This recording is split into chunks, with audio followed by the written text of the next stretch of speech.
Józef Wieniawski niewątpliwie wybitny pianista, genialnie uzdolniony, posiadający świetny słuch, ale również fantastyczną pamięć muzyczną, która pozwalała mu na przykład zagrać nieznany utwór po jednokrotnym wysłuchaniu.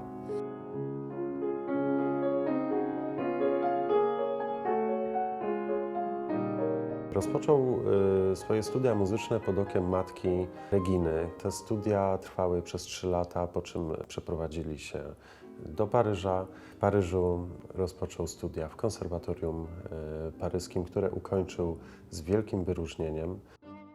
Koncertował z genialnym skrzypkiem, swoim bratem Henrykiem. Każdy koncert w ich wykonaniu to było ogromne wydarzenie, które zawsze cieszyło się bardzo ciepłym przyjęciem. Zawsze to był sukces, taki koncert.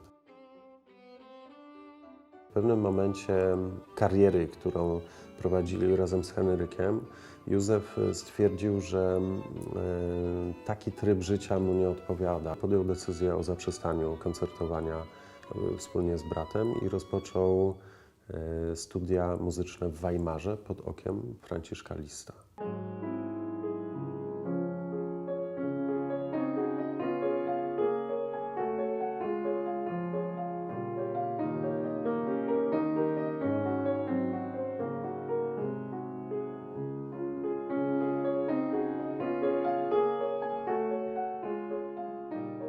Był to pianista, który miał ogromne programy koncertowe. On potrafił zagrać recital, który składał się z ponad 2,5-godzinnej muzyki. Dosłownie przekrojowo wykonywał muzykę fortepianową na swoich recitalach. Także w zasadzie to był pianista, którego zupełnie nic nie ograniczało.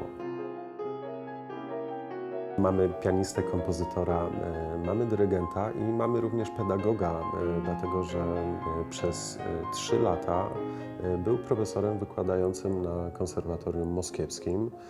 Po swojej pedagogicznej karierze w Moskwie został zaproszony do konserwatorium muzycznego w Brukseli.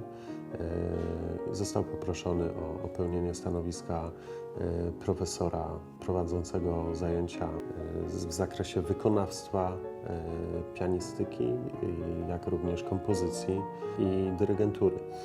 Od tego momentu już pozostał w Brukseli.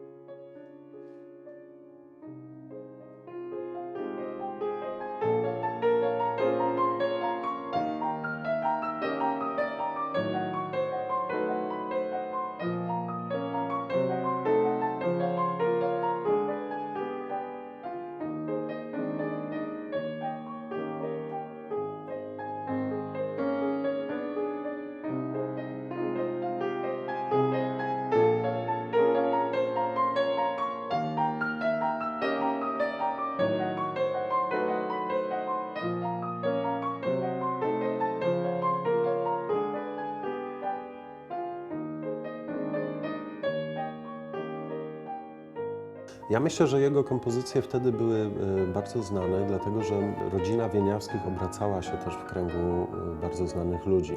Przyjaźnił się przecież z Camillem Saint-Saënsem, przyjaźnił się z Rossinim, studiował u Franciszka Liszta. Także to była grupa ludzi, która spędzała ze sobą czas.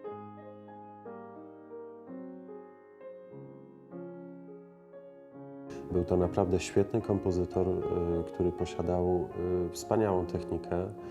Być może dlatego właśnie te utwory są takie trudne do wykonania, bo ktoś, kto nie ma praktycznie żadnych trudności technicznych, potrafi napisać i wykonać tak naprawdę wszystko.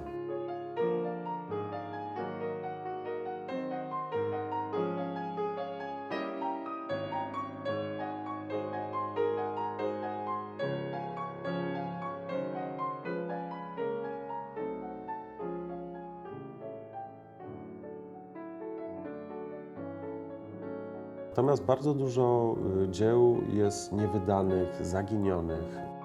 Są jeszcze przecież nagrania, które Józef Wieniawski dokonał, które nie zostały jeszcze odkryte, nie wyszły na światło dzienne, a przecież nie ma lepszej rzeczy jak posłuchanie utworu Józefa Wieniawskiego właśnie w wykonaniu Józefa Wieniawskiego.